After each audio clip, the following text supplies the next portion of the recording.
నమస్తే, welcome to health time. ఈరోజు health టైంలో మనం మాట్లాడుకోబోయే హెల్త్ టాపిక్ వచ్చేసి హార్ట్ అటాక్స్.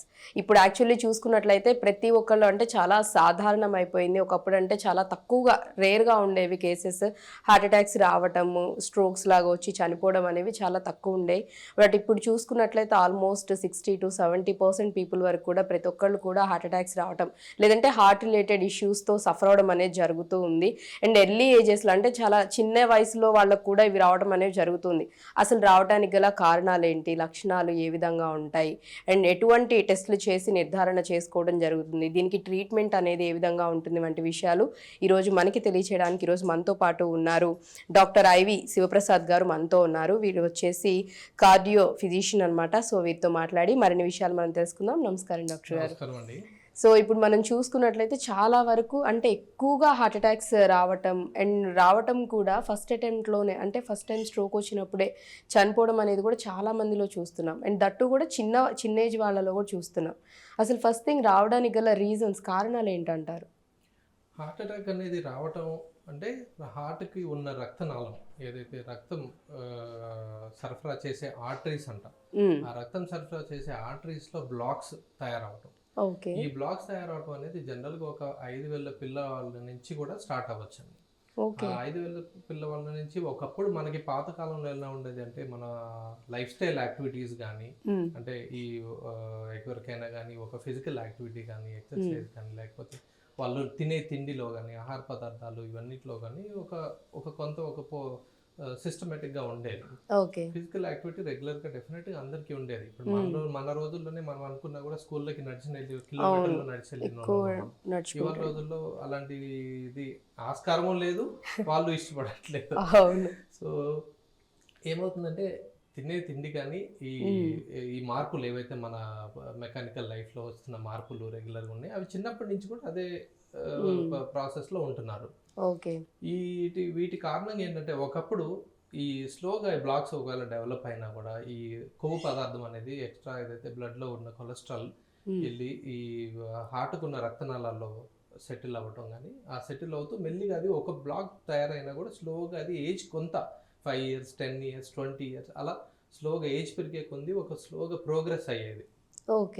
వాళ్ళకున్న లైఫ్ స్టైల్ యాక్టివిటీస్ని బట్టి ఆ ప్రోగ్రెషన్ అనేది స్లోగా ఉంటుంది. ఇప్పుడున్న లైఫ్ స్టైల్ యాక్టివిటీస్ని బట్టి ప్రోగ్రెషన్ అనేది కొంచెం ఫాస్ట్గా అయిపోయింది. ఒక రకం అది.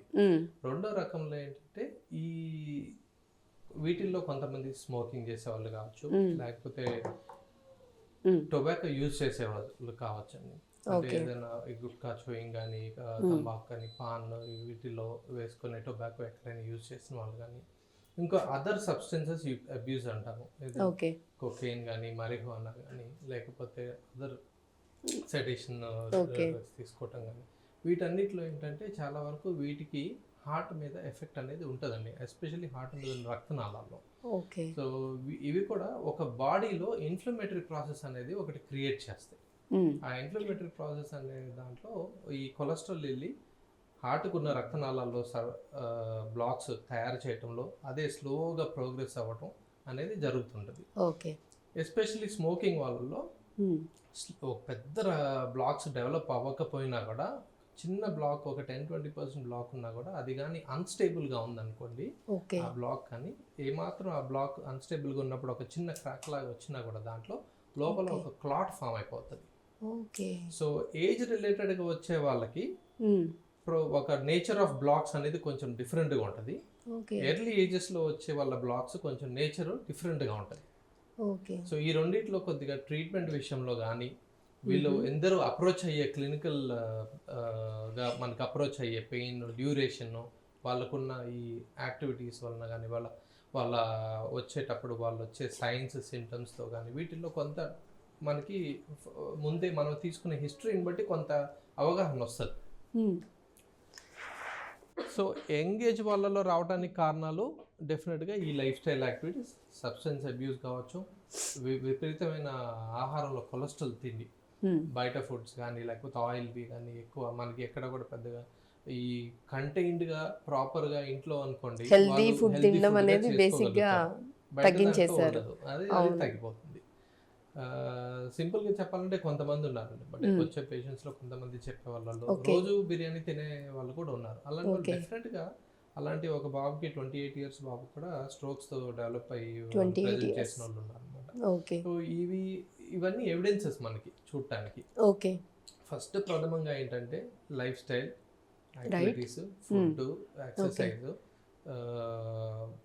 ఈ అలవాట్లు, హ్యాబిట్స్, స్మోకింగ్ హ్యాబిట్స్ అని అదర్ హ్యాబిట్స్, ఇలాంటివి ఇవన్నీ కూడా డెఫినెట్ గా close relation with young heart attacks. So heart attacks రావడానికి మాక్సిమం మెయిన్ రీజన్స్ అయితే ఇవి. సో వీటిలో ఏమన్నా తేడా జరిగినా ఛాన్సెస్ ఏజ్ రిలేటెడ్ గా ఉన్న దాంట్లో కొంత హెరిడిటరీ పరంగా రావచ్చు. ఓకే, సో వాళ్ళకు కూడా ఏంటంటే డయాబెటీస్ ఇంపార్టెంట్గా, డయాబెటీస్ ఏజ్ రిలేటెడ్ వాళ్ళలో డయాబెటీస్ ఎంత కంట్రోల్లో ఉంటే అంత బ్లాక్ ప్రోగ్రెషన్ అనేది స్లోగా ఉండొచ్చు అండి. ఓకే, డయాబెటీస్ కంట్రోల్లో పెట్టుకోకుండా ఎవరైతే ఉంటారో వాళ్ళల్లో కొంచెం బ్లాక్ ప్రోగ్రెషన్ అనేది ఫాస్ట్గా జరగచ్చు. This is everything is not 100%.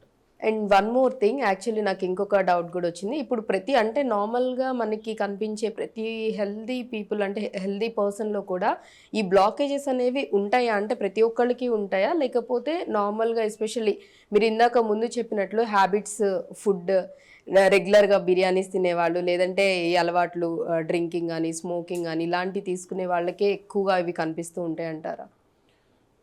Normal పర్సన్లో కూడా ఏదైనా కానీ ప్రతిదీ ఒక ఫ్యాక్టర్ అండి. ఒకటి హెరిడిటరీ ఫ్యాక్టర్, ఒకటి అలవాట్లు, ఒకటి ఫిజికల్ ఎక్సర్సైజ్, ఒకటి మిగతా వాళ్ళకున్న అదర్ కాంప్లికేషన్స్. అంటే కొంతమందిలో ఫీవర్స్తో వచ్చి చిన్నపిల్లలు ఉన్నారు అనుకోండి, 15 years 12 years, వాళ్ళల్లో కూడా స్ట్రోక్స్ లాగా రావడానికి వాళ్ళది వేరు. వాళ్ళది ఏంటంటే ఒక ఫీవర్స్తో స్టార్ట్ అయ్యి ఇన్ఫెక్షన్ లాగా స్టార్ట్ అయ్యి ఆ ఇన్ఫెక్షన్ హార్ట్ ఒక్క బ్లడ్ వెజల్స్ మీద ఎఫెక్ట్ ఇస్తే కవర్సెకి అంటాం, అలాంటివి. సో వాటిల్లో కొంచెం డిఫరెంట్ నేచర్ ఉంటుంది. ఈ ఏదైతే మనం తెచ్చుకునేది ఉంటుంది చూసారా, మన సొంత అలవాట్లను బట్టి వాటిని తెచ్చుకునేది ఉంటుంది సారా, వాళ్ళ స్వతహాగా మన చేతులారా మనం చేసుకునే వాటిల్లో మాత్రం డెఫినెట్ గా బ్లాక్స్ డెవలప్ అవుతాయి. ఓకే, అలా అని చెప్పి మనం అనుకున్నది ప్రతిదీ కూడా 100% ఇప్పుడు డయాబెటీస్లో, షుగర్ వ్యాధిలో ఉన్న వాళ్ళలో ఎవరికి షుగర్ కంట్రోల్ లేని వాళ్ళందరికీ 100% బ్లాక్స్ ఉండాలని లేదు. ఓకే, వాళ్ళల్లో కొంతమందికి ఏజ్లో 60-70 అప్పుడు కూడా డయాబెటీస్ ఒక 20-30 years ఉన్న వాళ్ళల్లో కూడా బ్లాక్స్ లేని వాళ్ళు ఉన్నారు, అలా అని చెప్పి ఉన్నవాళ్ళు ఉన్నారు. ఉన్న వాళ్ళు ఎక్కువ శాతం.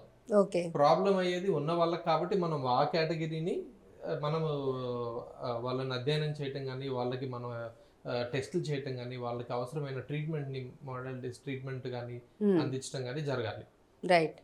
ఈ ఎవరైతే కొంత హెల్తీ కేటగిరీ ఉన్నారో వాళ్ళు they are already benefited. Right.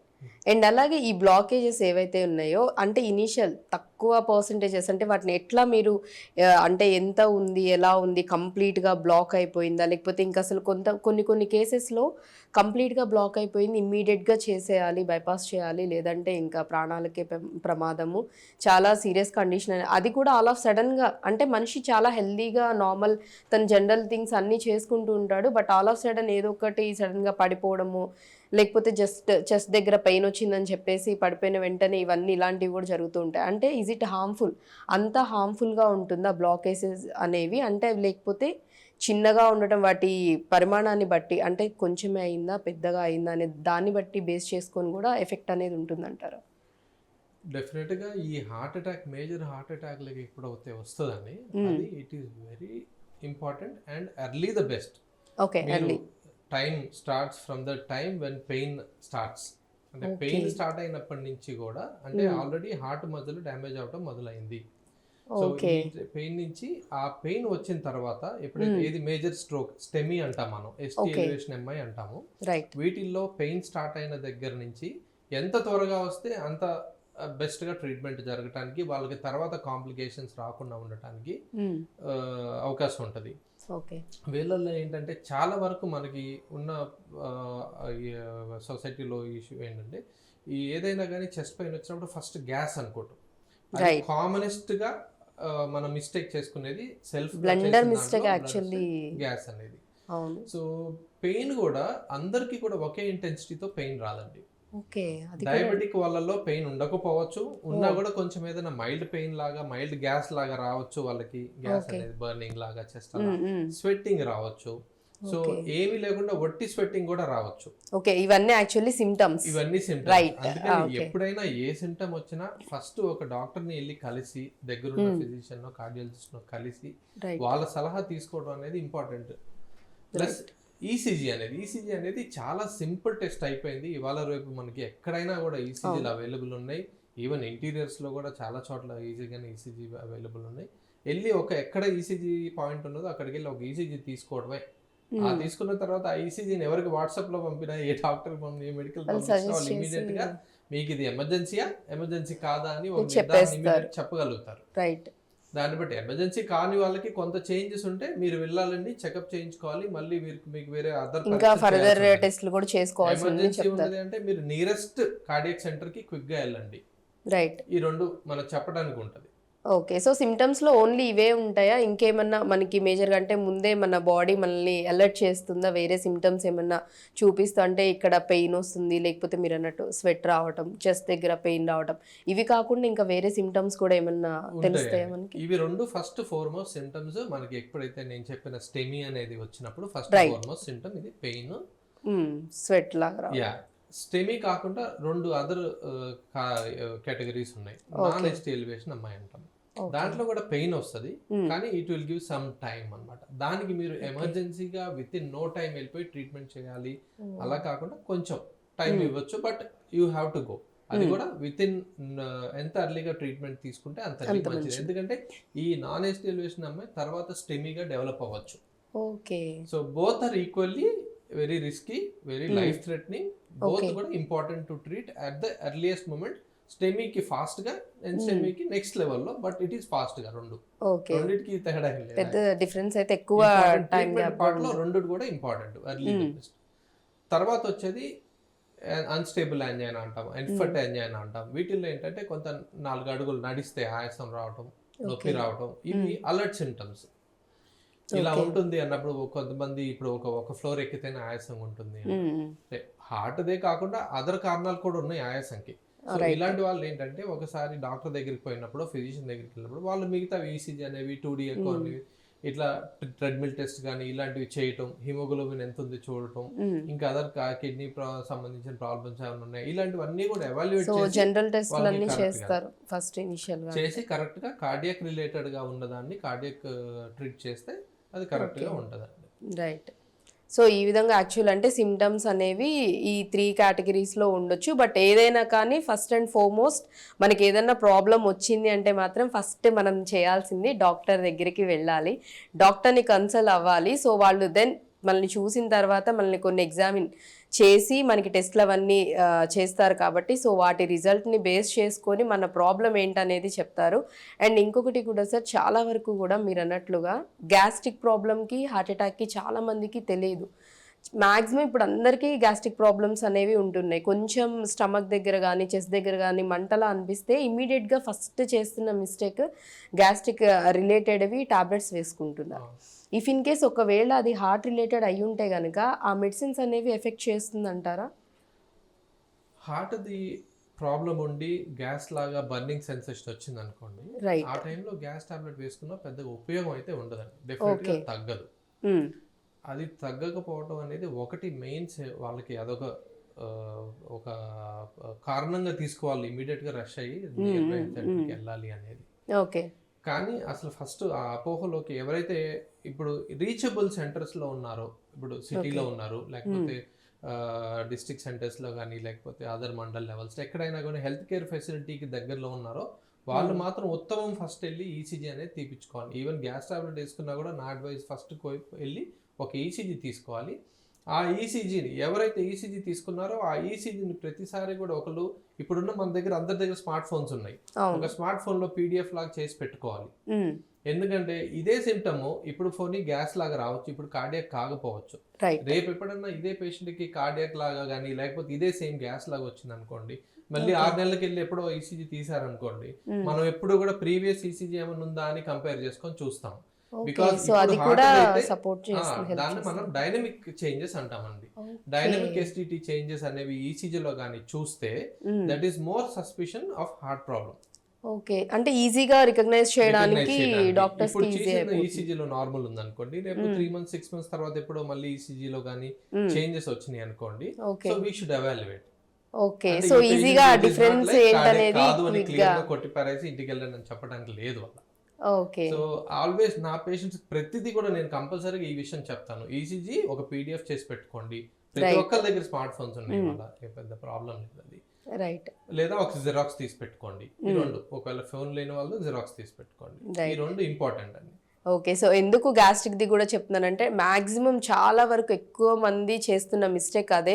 Gastric ప్రాబ్లమ్కి and heart related ప్రాబ్లమ్కి అది స్ట్రోక్ వచ్చిందనే తెలియక చాలా వరకు కూడా నెగ్లిజెన్సీ చేస్తారు అండ్ టైం వేస్ట్ కూడా చాలా చేసుకుంటూ ఉంటారు. సో అందుకనే వాళ్ళ కోసమనే నేను మళ్ళీ అగైన్ సార్ని క్వశ్చన్ అడగడం జరిగింది. సో ఇమీడియట్గా మీకు అలాంటి సిమ్టమ్స్ కనిపించాయంటే మీ ఓన్గా మెడిసిన్స్ తీసుకొని మీకు మీరే డిసైడ్ అయిపోయి కాకుండా ఇమీడియట్గా దగ్గరలో ఉన్న డాక్టర్ని కన్సల్ట్ అయ్యి వాళ్ళు ఏం చెప్తారో విని దెన్ దాన్ని బట్టి మీరు ఫాలో అవ్వాలి. రైట్. అండ్ అలాగే టెస్ట్లో వచ్చేసి ఈసీజీ ఒక్కటి సరిపోతుంది అంటారా?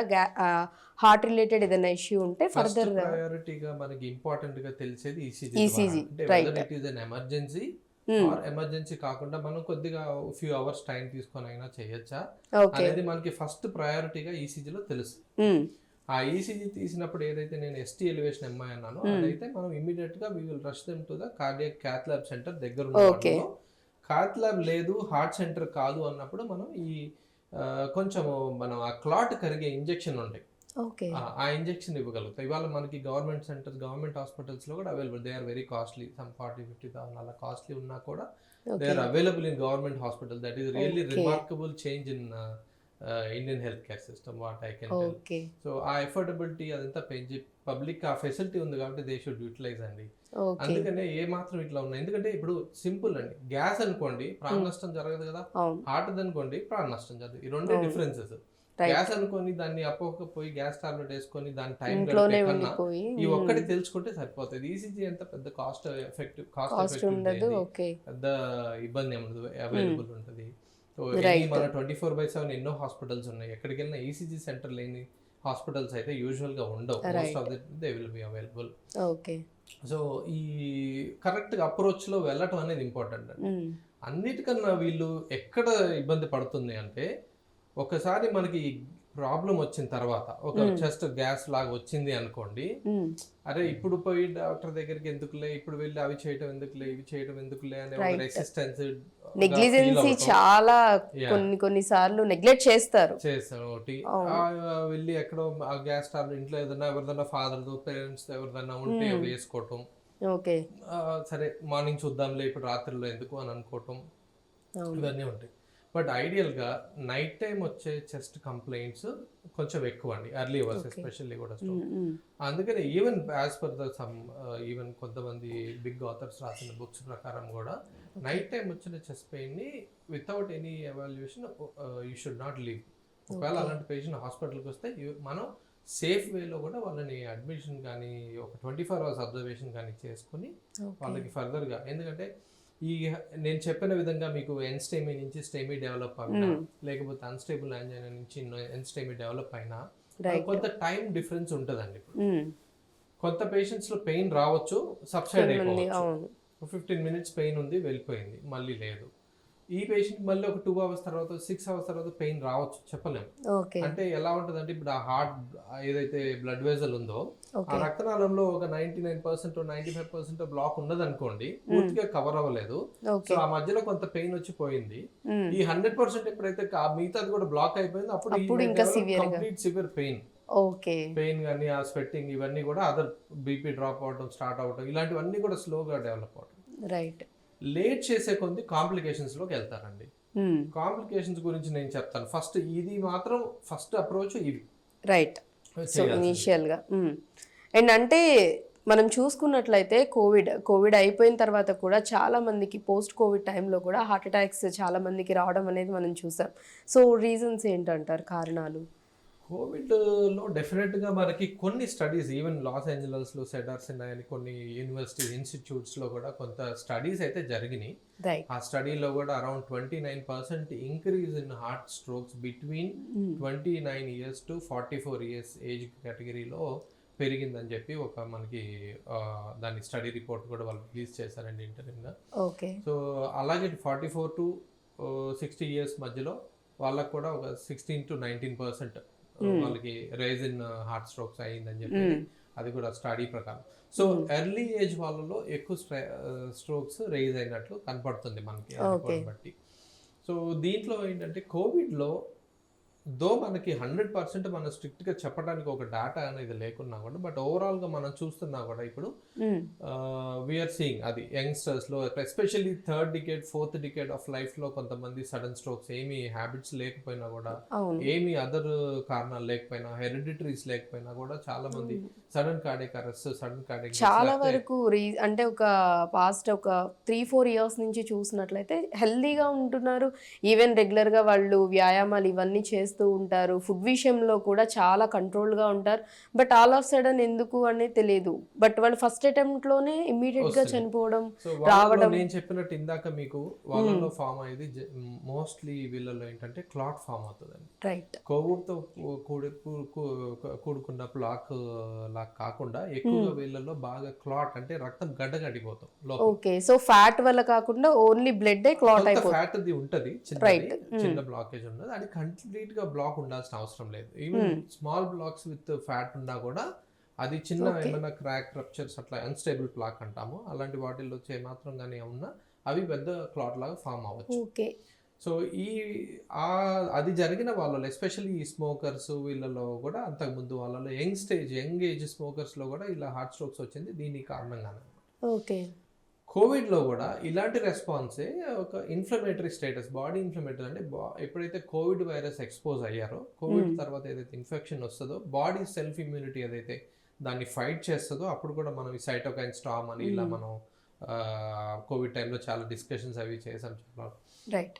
ఈ బాడీ రెస్పాన్స్ ఇన్ఫ్లమేటరీ రెస్పాన్స్ అనేది బాడీలో ఏదైతే ఉంటుందండి దాని వలన బ్లడ్ కొంత థిక్నెస్ పెరగటం కానీ, లేకపోతే బ్లడ్ ఈ హార్ట్కు ఉన్న ఆర్టరీస్ మీద ఉన్న ఈ ఇన్ఫ్లమేటరీ స్టేటస్ వలన వాటిల్లో బ్లాక్స్ లాగా డెవలప్ అవటం, వాటికి కొంత సైజు పెరగడం, థిక్నెస్ పెరగటం కానీ, వాల్స్ థిక్నెస్ పెరగటం కానీ, ఇవన్నీ కూడా మనకి ఉన్నాయి.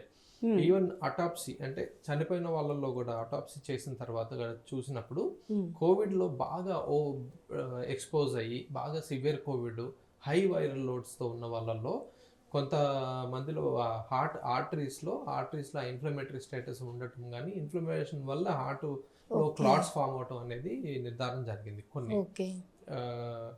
సో సేమ్ ప్రొసీజర్ కోవిడ్లో జరుగుతుంది కాబట్టి, బట్ మనకి జనరల్గా మన పాపులేషన్లో యంగ్ ఏజ్లో హార్ట్ అటాక్స్ తక్కువ, బట్ ఎల్డర్ ఏజ్లో ఎక్కువ శాతం ఉంటాయి. ఇక్కడ యంగ్ ఏజ్లో ఎక్కువ జరగడానికి కారణాలు ఇవన్నీ ఇన్ఫెక్షన్ కానీ, లేకపోతే other habits, life style habits, ఒక్కొక్క ఫ్యాక్టర్ అండి. ఇప్పుడు ఒక ఫ్యాక్టర్తో ఇంకోటి ఫ్యాక్టర్ యాడ్ అయితే వాళ్ళ రిస్క్ పర్సంటేజ్ పెరుగుతూ ఉంటుంది. ఇప్పుడు ఇదే పేషెంట్ ఒకవేళ స్మోకింగ్ చేస్తారనుకోండి, ఆయన రిస్క్ అనదర్ ఇంక్రీజ్ అయ్యే ఛాన్స్. ఇతనికి మళ్ళీ ఫ్యామిలీలో ఎవరికైనా హిస్టరీ ఉంది, లేకపోతే ఇతనికి బాగా కొలెస్ట్రాల్ ఎక్కువ ఉంది, బ్లడ్లో ఎక్కువ కొలెస్ట్రాల్ విపరీతంగా ఉందనుకో, సో వీళ్ళకి ఇంకా యాడ్ ఆన్ అవుతూ ఉంటుంది రిస్క్ ఫ్యాక్టర్. ఓకే. అండ్ అలాగే ప్రతి చెస్ట్ పెయిన్ కూడా హార్ట్ అటాక్ అవుతుంది అంటారా? అంటే ఈవెన్ హార్ట్ రిలేటెడ్ పెయిన్స్ అవుతాయి అంటారా? ఇది కూడా ఒకటి మనం అనుకోవాల్సిన యాక్చువల్లీ గుడ్ క్వశ్చన్ ఇది. మనకి పోస్ట్ కోవిడ్ ఎప్పుడైతే ఈ సర్జ్ ఉన్నదో, జనరల్ ఏదైతే మీడియా కానీ మీరు అందరు అవేర్నెస్ బాగా తెస్తున్నారు, డాక్టర్స్ కానీ హాస్పిటల్స్ హెల్త్ కేర్ సిస్టంలో అందరూ కూడా చాలా అవేర్నెస్ తెస్తున్నందువలన చాలా మంది పేషెంట్స్ హార్ట్ పెయిన్ కాకపోయినా కూడా మజిల్ పెయిన్ కానివ్వండి, గ్యాస్ట్రిక్ కానీ వాళ్ళు టర్న్ అవుతున్నారు, వచ్చున్నారు, చూపించుకుంటున్నారు, అన్ని ప్రాపర్ గా వాళ్ళు కొద్దిగా ఎవాల్యుయేట్ చేసుకుని వాళ్ళే అడుగుతున్నారు, సార్ ఇప్పుడు ఈ ఏజ్ లో కూడా వస్తున్నాయి కదా, మాదైతే అది కాదు కదా అనే ఉద్దేశంతో వాళ్ళు అడగడం చాలా సంతోషం. రియల్ గా వాళ్ళు అంటే జనరల్ అవేర్నెస్ అయితే బాగా వచ్చింది, చాలా వచ్చింది. అండ్ వాళ్ళు వచ్చి ఎవాల్యుయేట్ చేయించుకుంటారు. అన్ని చెస్ట్ పెయిన్స్ హార్ట్ పెయిన్స్ కాదండి. ఓకే. చెస్ట్ పెయిన్ వచ్చి ఆయాసం లాగా అనిపించడం, చాలా యాంగ్జైటీగా ఫీల్ అవడం, నాకేదో అయిపోతుంది అనే ఫీలింగ్ లో బాగా ఉండటం, స్వెట్ బాగా తడిసిపోవడం, ఏమైనా గిడ్డినెస్ లాగా రావటం, లేకపోతే హార్ట్ బీటింగ్ బాగా ఫాస్ట్గా వెళ్ళిపోవడం, ఇలాంటి లక్షణాలు ఉన్నప్పుడు మాత్రం డెఫినెట్గా it goes more heart side అనమాట. అందుకని అవి ఎర్లీగా చూపించుకోవాలి. అలా కాకుండా ఏదైనా ఇప్పుడు హ్యాండ్స్ పెయిన్స్ కానీ లేకపోతే మస్కులర్ పెయిన్స్ లేదా ఈ మధ్యనే జస్ట్ వెళ్ళి జిమ్ స్టార్ట్ చేశారు ఒక 5 రోజులు, మస్కులర్ పెయిన్స్ ఉంటాయి, మస్కులర్ ఫెటిగ్ ఉంటుంది.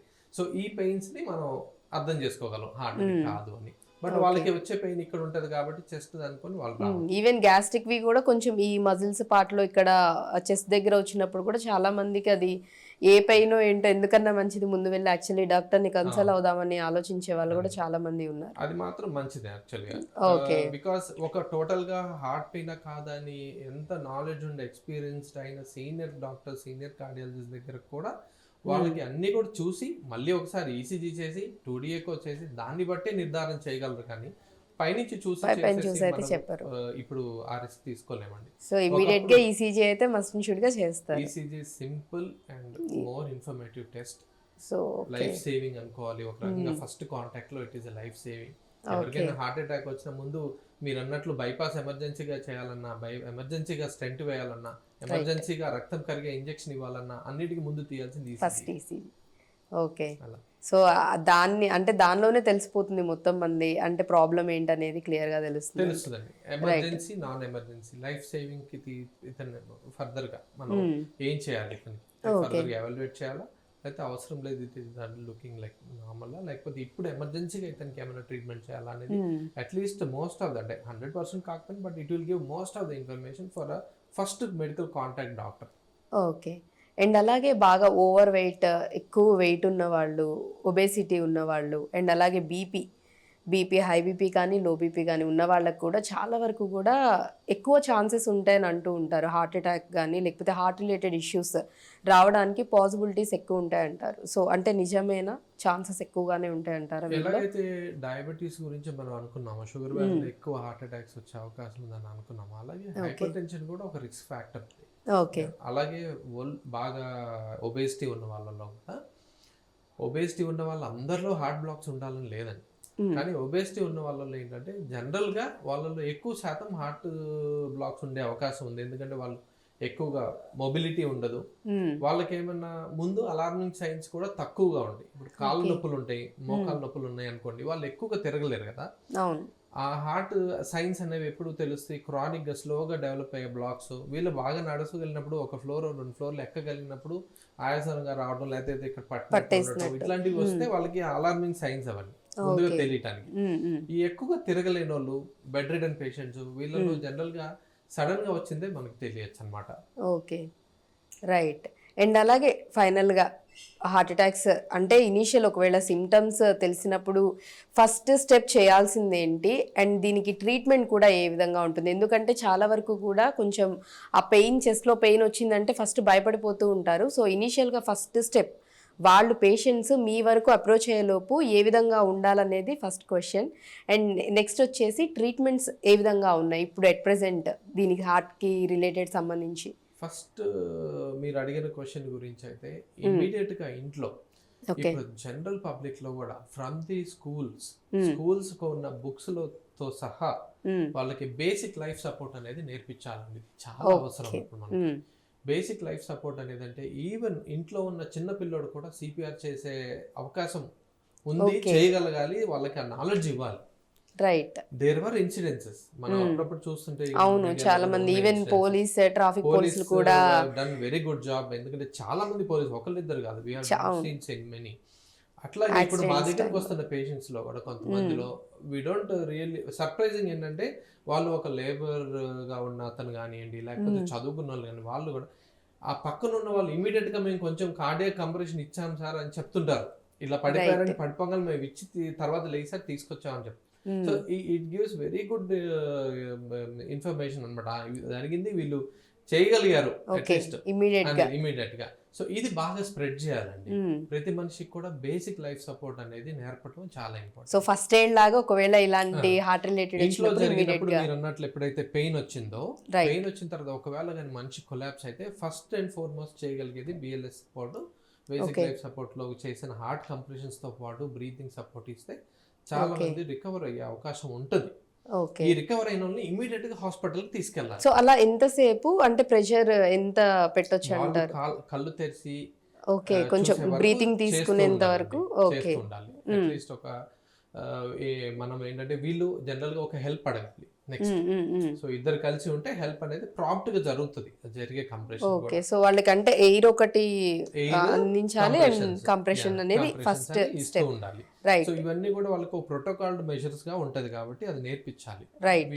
ఈ సిస్టమ్ అనేది స్కూల్స్ లెవెల్ నుంచి స్టార్ట్ చేస్తే చాలా యాక్చువల్లీ ఉపయోగం. అవును. సో ఆల్మోస్ట్ చాలా వరకు కూడా చాలా చోట్ల చేస్తూనే ఉంటున్నారు. బట్ ఇంకా దీని గురించి అవగాహన అవేర్నెస్ అనేది తెస్తే ఇంకా బెటర్ అవుతుందన్నారు. సో నార్మల్గా వచ్చిన వాళ్ళకి ట్రీట్మెంట్స్ అనేవి ఏ విధంగా ఉంటాయి అంటే హార్ట్ అటాక్స్తో వచ్చిన వాళ్ళకి సో ట్రీట్మెంట్స్ ఏ విధంగా ఉన్నాయి?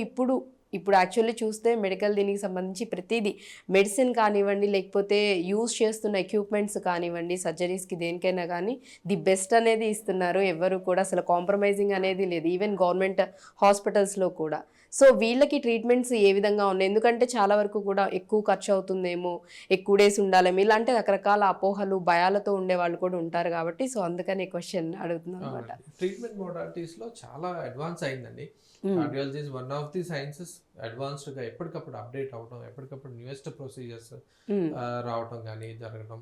ఒకప్పుడు సర్జరీస్ బైపాస్ అంటే open thoracic and chest open చేయటం కానీ చేయాల్సిన సర్జరీస్ కానీ హార్ట్ ఓపెన్ చేసే సర్జరీస్ లో కానీ చాలా సర్జరీస్ ఇప్పుడు అవాయిడ్ చేసి మన స్టెంట్ లాగా పెర్క్యుటేనియస్ అంటాము, మన తొడ ద్వారా కానీ లేకపోతే చేతి ద్వారా కానీ చేయగలిగే ప్రొసీజర్ లాగా చాలా వచ్చేసినాయి. రైట్. సో వీటి వల్ల మనకి అడ్వాన్స్మెంట్ అనేది ట్రీట్మెంట్ లో చాలా ఉంది.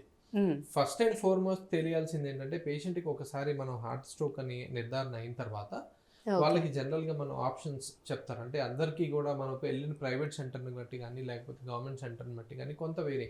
కొంతమంది ప్రైవేట్ సెంటర్కి వెళ్ళిన వాళ్ళు ఇమీడియట్ గా ఇన్సూరెన్స్ అవి ఉన్నాయి, బాగానే అంత ఫెసిలిటీ ఉంటే స్ట్రైట్ అవే అన్ని జరిగిపోతాయి. సో ఎవరైనా వీళ్ళకి హార్ట్ అటాక్ వచ్చిన వాళ్ళకి వాళ్ళ కొంతమంది అన్ని రెడీ ఉంటాయి, కానీ వాళ్ళ ఫ్యామిలీ డెసిషన్ ఎవరైనా ఇవ్వాలి, పెద్దవ ఎవరో రావాలి, ఆయన వచ్చి చెప్పాలి, ఇవన్నీ టైం వేస్ట్ అయిపోతుంది అనమాట. ఈ తప్పు జరగకూడదు. యాక్చువల్లీ ఎవరైనా హార్ట్ అటాక్ వచ్చి ఒక డాక్టర్ చూసిన తర్వాత ఇది మేజర్ హార్ట్ అటాక్ ఇమీడియట్ గా చేయాలి అన్నప్పుడు ఎవరైనా కూడా అలా తీసుకోవాలనుకున్నా కూడా ఫోన్లో డెసిషన్ తీసుకొని చేయగలగాలి, కానీ వాళ్ళు డాక్టర్ ని రిస్ట్రిక్ట్ చేయకూడదు. ఎక్కువ టైం వేస్ట్ చేయొద్దు, ఎక్కువ టైం తీసుకోవద్దు అని చెప్తున్నారు. డెసిషన్ మేకింగ్ అనేది ఇమీడియట్ గా ఉండాలి. ఓకే, సో దాని వల్ల లైఫ్ సేవ్ చేయడానికి పాసిబిలిటీస్ అనేవి ఎక్కువ ఛాన్సెస్ ఉంటాయి. కాంప్లికేషన్స్ కి వెళ్ళకుండా కొంచెం అర్లీగా ట్రీట్మెంట్ అయినప్పుడు అర్లీగా బయటపడటానికి కూడా ఉంటుంది. కాంప్లికేషన్స్ అనేవి ఏంటంటే కార్డియాక్ షాక్ అంటాము, హార్ట్ ఫెయిల్యూర్, హార్ట్ బాగా ఉబ్బిపోవడం, హార్ట్ సైజ్ పెరిగిపోవడం, ఆయాసం రావడం, ఊపిరితిత్తులో హార్ట్ పంపింగ్ చేయలేక ఒక పంప్ ఆగుతాను, హార్ట్ అనేది ఒక పంప్ ఆగుతాను, ఆ పంపింగ్ చేయలేనప్పుడు ఊపిరితిత్తులో నీరు చేరడం, కడుపులో నీరు చేరడం, కాళ్ళల్లో వాపులు రావడం, బాడీ స్వెల్లింగ్ రావడం కానీ ఇవన్నీ షాక్ లాంటి అన్ని ఆర్గన్స్. ఇప్పుడు కిడ్నీకి వెళ్ళే బ్లడ్ సప్లై తగ్గిపోతుంది, బ్రెయిన్కి వెళ్ళే ఆక్సిజన్ సప్లై అలాగే తగ్గిపోతుంది. ఇవన్నీ ప్రతి ఆర్గాన్ మీద ఎఫెక్ట్ అనేది ఉంటుంది, లివర్ కానీ అన్నిటికీ కూడా ఎఫెక్ట్ అనేది ఉంటుందండి. ఇవన్నీ స్లో ప్రాసెస్. రైట్. సో ఇవన్నీ జరిగే కాంప్లికేషన్స్ వరకు వెయిట్ చేయకుండా అర్లీ ద బెస్ట్ అనేది చెప్పేది. అందుకే ఫస్ట్ కాంటాక్ట్ ఇమీడియట్ అండ్ అర్లీగా ట్రీట్మెంట్ జరిగితే ఈ కాంప్లికేషన్స్ లోకి వెళ్ళకుండా ఉంటారు అనేది. రైట్. సో అంటే మనం థ్రాంబోలైసిస్ అని ఉంది. థ్రాంబోలైసిస్ అంటే మనం ఆ బ్లడ్ క్లాట్ ని కరిగించడానికి ఇచ్చే ఇంజెక్షన్, అది ఒక మోడాలిటీ. సో రెండోది ఎమర్జెన్సీ ప్రైమరీ యాంజియోప్లాస్టీ అంటాం. ఎమర్జెన్సీ ప్రైమరీ యాంజియోప్లాస్టీలో ఒక యాంజియోగ్రామ్ లాగా చేస్తూ ఈ యాంజియోగ్రామ్ తో పాటు ఇమీడియట్ గా ఇన్ కేస్ అక్కడ బ్లాక్ ఉంటే, జనరల్ గా బ్లాక్ ఉంటేనే ఆ హార్ట్ అటాక్ అనేది డెవలప్ అవుతుంది. So most of the times ఆ బ్లాక్ ఉంటుంది కాబట్టి జనరల్ గా దాన్ని ఇమీడియట్ గా అడ్రస్ చేయాలి.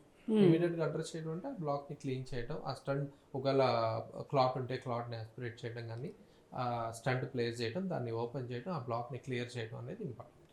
రైట్. ఈ రెండు జరిగిన తర్వాత ఏదైనా బైపాస్ అనేది నెక్స్ట్ లెవెల్లో. ఒకవేళ ఈ క్లీన్ చేసి ఓపెన్ చేయడానికి లేవు, 3 బ్లాక్స్ కన్నా ఎక్కువ ఉన్నాయి, 3 కాదు ఇవాళ రోజులు 5 బ్లాక్స్ అని చేస్తున్నారు, కానీ that depends. This is the decision of a cardiologist on table.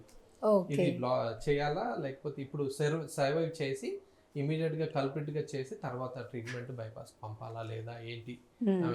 తర్వాత డివైసెస్ చాలా ఉన్నాయండి, అడ్వాన్స్డ్ డివైసెస్.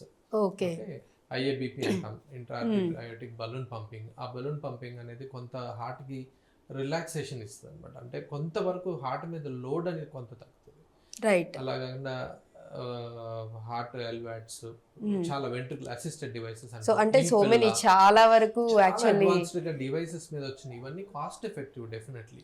ఓకే సో ఎవరైతే కాస్ట్ ఇష్యూలో ఇన్సూరెన్సెస్ ఇవన్నీ బాగానే అప్లై వాళ్ళకి జనరల్ గా ప్రాబ్లం. ఓకే, అంటే ఫినాన్షియల్ గా ఒకవేళ ఇబ్బంది లేదు, హెల్త్ ఇన్సూరెన్సెస్ అవన్నీ ఉన్న వాళ్ళకి అయితే డెసిషన్ మేకింగ్ కూడా క్విక్ గా తీసుకోండి. సో దానివల్ల ఏంటంటే ఎక్కువ లైఫ్ సేవింగ్ కి ఎక్కువ పాసిబిలిటీస్ ఉంటాయి అంటున్నారు. లేదంటే ఈవెన్ గవర్నమెంట్ వాటిల్లో కూడా ప్రాసెసింగ్ కి టైం పట్టినా కానీ బట్ ట్రీట్మెంట్ అవన్నీ చేయడానికి కూడా ది బెస్ట్ అక్కడ కూడా అన్నీ ఉన్నాయని చెప్తూ ఉన్నారు. రైట్. అండ్ ఫైనల్ గా వచ్చేసి హ్యాబిట్స్ మనం ఏదైతే ఇనిషియల్లో చెప్పుకున్నామో ఇవన్నీ కూడా ఎఫెక్ట్ చేస్తాయని.